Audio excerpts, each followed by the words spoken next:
Hi అండి, నమస్తే. Welcome to cook with Manju. ఇవాళ మనము ఇన్స్టెంట్గా సెట్ దోశని ఎలా ప్రిపేర్ చేయాలో చూద్దాము. కాంబినేషన్ మనం ఇక్కడ గన్ పౌడర్ ప్రిపేర్ చేసుకుందాము. చాలా అంటే చాలా బాగుంటుంది అనమాట. ఎలా ప్రిపేర్ చేయాలో ఇప్పుడు మనం వీడియోలోకి వెళ్ళి చూసిద్దామా. మరి ఇక్కడైతే ఒక కప్పు దాకా బొంబాయి రవ్వ తీసుకోండి. ఈ రవ్వను మనం మిక్సీ జార్లోకి వేసుకున్న తర్వాత ఇప్పుడు ఇందులోకి ఒక 2 టేబుల్ స్పూన్స్ వరకు అటుకులు తీసుకోండి.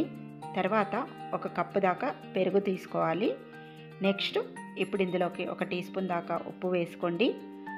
1/2 టీ స్పూన్ దాకా షుగర్ వేసుకోండి. తర్వాత ఇప్పుడు ఇందులోకి ఒక 1/2 కప్పు దాకా వాటర్ వేసుకోవాలి. వాటర్ వేసేసుకున్న తర్వాత ఒకసారి స్పూన్ తోటి మంచిగా ఇలా కలిపేసుకోవాలి.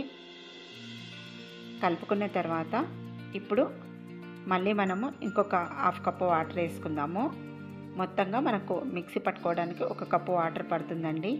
ఇలా మంచిగా కలుపుకున్న తర్వాత బాగా మెత్తగా మిక్సీ పట్టండి. ఇక్కడ చూపిస్తున్నాను చూడండి, ఇలా మిక్సీ పట్టుకోవాలి. ఇదంతా కూడా మనం ఇప్పుడు ఒక బౌల్లోకి వేసుకుందాము. ఇలా బౌల్లోకి వేసేసుకున్న తర్వాత మళ్ళీ ఒకసారి బాగా కలుపుకోండి. ఇలా కలిపేసుకోవాలి. కలిపేసుకున్న తర్వాత కాసేపు పక్కన పెట్టేసుకొని ఇప్పుడు కడాయి పెట్టేసుకొని ఒక 1/2 కప్పు దాకా మినప్పప్పు, ఒక 1/4 కప్పు దాకా శనగపప్పు వేసుకోండి. ఈ 2 పప్పులను కూడా మంచిగా కలర్ మారాలి, మంచి అరోమా వచ్చేంత వరకు వేపుకోండి. పప్పులు బాగా వేగాలి, అప్పుడే ఈ పొడి అనేది టేస్ట్ ఉంటుందన్నమాట. ఇలా వేపుకొని ఒక బౌల్లోకి వేసుకొని చల్లార్చుకోవాలి. తర్వాత ఒక 2 టేబుల్ స్పూన్స్ వరకు నువ్వులు తీసుకోండి. నువ్వులను కూడా మంచిగా వేపుకోవాలి. ఇలా నువ్వులు కూడా వేగిన తర్వాత ఇప్పుడు మనము ఈ బౌల్లోకి వేసేసుకుందాము. నెక్స్ట్ ఇక్కడ మనము ఎండుమిర్చి ఒక 4-5 వేసుకోండి. ఎండుమిర్చిని కూడా మాడకుండా లైట్గా వేపుకోవాలన్నమాట. ఎండుమిర్చి ఇలా వేపుకొని దీన్ని కూడా బౌల్లోకి వేసేసుకుందాము. నెక్స్ట్ ఇప్పుడు మనం ఇందులోకి ఎండు కొబ్బరి వేయించకుండానే వేసుకోవాలన్నమాట. తర్వాత వెల్లుల్లిపాయలు కొన్ని పొట్టు తీయనక్కర్లేదన్నమాట, వేసేసుకోండి. తర్వాత కొద్దిగా కరివేపాకు తీసుకొని కొంచెం చెమ్మారేంత వరకు కూడా కరివేపాకును లైట్గా వేపుకోండి. ఇలా వేపుకున్న తర్వాత ఈ కరివేపాకును కూడా ఇందులో వేసేసుకోండి. ఇలా వేసేసుకున్న తర్వాత ఇప్పుడు వీటిని బాగా చల్లార్చుకున్న తర్వాతనే మిక్సీ జార్లోకి వేసుకోండి. ఇప్పుడు ఇందులోకి తగినంతగా ఉప్పు వేసుకోవాలి. ఆ తర్వాత కొంచెం ఇంగువ వేసుకోండి. నెక్స్ట్ మనం చేసుకునే గన్ పౌడర్ అనేది మంచి కలర్లోకి రావాలంటేనంటే ఇప్పుడు మనం ఇందులోకి 1 టీ స్పూన్ దాకా కాశ్మీరీ చిల్లీ పౌడర్ వేసుకొని మిక్సీ పట్టుకోండి. ఇప్పుడు ఇంకాస్త మంచిగా కలర్ రావాలంటేనంటే ఇప్పుడు మనం ఇందులోకి కొంచెం ఆయిల్ వేసుకోవాలి. 1 టీ స్పూన్ అంత ఆయిల్ వేసుకోండి. ఇది పచ్చి ఆయిలే. వేసుకున్న తర్వాత మళ్ళీ ఒకసారి మిక్సీ పట్టండి. ఇప్పుడు ఇలా మంచి కలర్లోకి వస్తుందన్నమాట. ఇలా చేయడం వల్ల గన్ పౌడరు ఇలా ప్రిపేర్ చేసుకోండి. దీన్నంతా కూడా ఇప్పుడు బౌల్లోకి వేసుకోండి. బౌల్లోకి వేసేసుకున్న తర్వాత బాగా చల్లారిన తర్వాత ఒక గాజు బాటిల్లోకి మొత్తం స్టోర్ చేసుకొని పెట్టుకోవాలన్నమాట.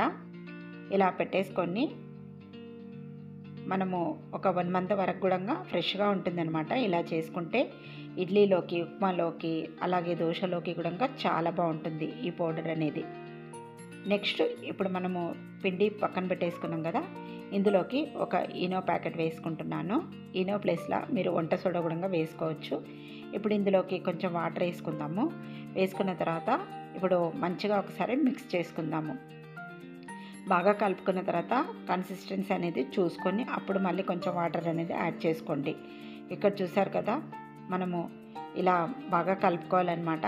కన్సిస్టెన్సీ అనేది మనకు ఇలా ఉండాలి. ఈ విధంగా ప్రిపేర్ చేసుకోండి. ఇప్పుడు ఇందులోకి కొంచెం మళ్ళీ నేను వాటర్ వేస్తున్నాను, కొంచెం తిక్కుగా అనిపించింది. మళ్ళీ ఒకసారి ఇలా కలిపేసుకుందాం. కలుపుకున్న తర్వాత ఇప్పుడు పెన్నం పెట్టేసుకుందాం. పెన్నం ఎక్కిన తర్వాత మనము ఆయిల్ గిట్ట ఏమీ అప్లై చేయవలసిన అవసరం లేదండి. దీనికి ఒక 2 గరిటెల దాకా పిండి అనేది వేసుకోండి. వేసుకున్న తర్వాత ఎక్కువగా మీరు ఏమీ ఇలా స్ప్రెడ్ చేయవలసిన అవసరం లేదు. లైట్గా పైన ఇలా అంటే అయిపోతుందన్నమాట. ఇప్పుడు దీన్ని అయితేనంటే నెమ్మదిగా కాలనివ్వాలి. మెల్లమెల్లగా కాలుతూ ఉంటుందన్నమాట ఈ సెట్ దోశ అనేది. అప్పుడు మనకు ఈ పిండి అనేది తడారుతూ ఉంటుంది, బబుల్స్ అనేటివి ఇలా వస్తూ ఉంటాయన్నమాట. ఇక్కడ చూసారు కదా, మెల్లమెల్లగా మనకు పిండి అనేది ఇలా కంప్లీట్గా తడి ఆరిన తర్వాత అప్పుడు మనకు ఈ దోశ అనేది రెడీ అయిపోతుంది అనమాట. ఇక్కడ చూసారు కదా, ఇప్పుడు మనకు ఇది సెట్ దోశ ప్రిపేర్ అయిపోయిందనమాట. దీన్ని మనం ఇప్పుడు ఒక ప్లేట్లోకి తీసేసుకుందాము. బ్యాక్ సైడ్ కూడా మనకు మంచిగా ఇలా కాలాలన్నమాట దోశ. నెక్స్ట్ ఇప్పుడు ఇంకొక దోశ వేసుకుందాం. వేసుకునేటప్పుడు మీరు ఎలాంటి ఆయిల్, నెయ్యి అలాంటివి ఏమీ వాడవలసిన అవసరం లేదు, డైరెక్ట్గా వేసేసుకోవడమే. ఒక 2 గరిటెల దాకా వేశాను నేను. ఇలా నెమ్మదిగా మనకు కాలుతుందన్నమాట, కొంచెం టైం తీసుకుంటుందన్నమాట. ఇక్కడ చూసారు కదా, ఇలా కొంచెం తడారాలై ఇక్కడ చూడండి ఇప్పుడు రెడీ అయిపోయింది. బ్యాక్ సైడ్ కూడా చూపిస్తున్నాను చూడండి, ఇలా కాలాలి దోశ అనేది. ఇప్పుడు దీన్ని కూడా మనము ప్లేట్లోకి తీసేసుకొని పైనుంచి కొంచెం గన్ పౌడర్ వేసుకుందాము. ఇలా గన్ పౌడర్ వేసుకున్న తర్వాత నెక్స్ట్ ఇప్పుడు దీనిపైనుంచి మనం నెయ్యి వేసుకోవాలి. నేనైతే ఇక్కడ నెయ్యి వేస్తున్నాను, మీరు కావాలంటే ఆయిల్ కూడా వేసుకోవచ్చు. నెయ్యి వేసుకుంటే టేస్ట్ బాగుంటుంది. ఒక స్పూన్ నెయ్యి వేసుకొని కొంచెం ఇలా స్ప్రెడ్ చేసుకోండి. స్ప్రెడ్ చేసుకున్న తర్వాత మళ్ళీ కొంచెం గన్ పౌడర్ అనేది వేసుకోవాలి. వేసేసుకున్న తర్వాత లైట్గా కొంచెం కొత్తిమీర కూడా వేసుకోండి, టేస్ట్ బాగుంటుంది. కొత్తిమీరను బాగా ఇలా సన్నగా కట్ చేసుకొని వేసుకోవాలన్నమాట. ఇలా కొత్తిమీర కూడా వేసేస్తున్నాను నేను. చూసారు కదా, మనకి ఇది రెడీ అయిపోయింది. ఇంకొకటి కూడా చూపిస్తున్నాను చూడండి, ఎంత సాఫ్ట్గా వచ్చిందో చూడండి. ఇలా చాలా అంటే చాలా సాఫ్ట్గా ఉంటుంది. పిల్లలైతే చాలా ఇష్టంగా తింటారు ఈ దోశలు. ఇక్కడ చూసారు కదా, ఇప్పుడు దీనిపై నుంచి కూడా మనం కొంచెం గన్ పౌడర్ వేసేసుకుందాము. తర్వాత కొంచెం నెయ్యి వేసుకోవాలి. నెయ్యి వేసుకొని కొంచెం కొత్తిమీర కూడా యాడ్ చేసుకుందాము. నెయ్యి అన్నా ఆయిల్ అన్నా ఏదైనా వాడొచ్చండి. చూసారు కదా, ఇప్పుడు ఇది కూడా మనకు రెడీ అయిపోయింది. 1 టీ స్పూన్ నెయ్యి వేస్తున్నాను, చాలా బాగుంటాయి. మనము రెగ్యులర్గా చేసే దోశల కన్నా ఇవి చాలా బాగుంటాయండి దోశలు అయితేనంటే.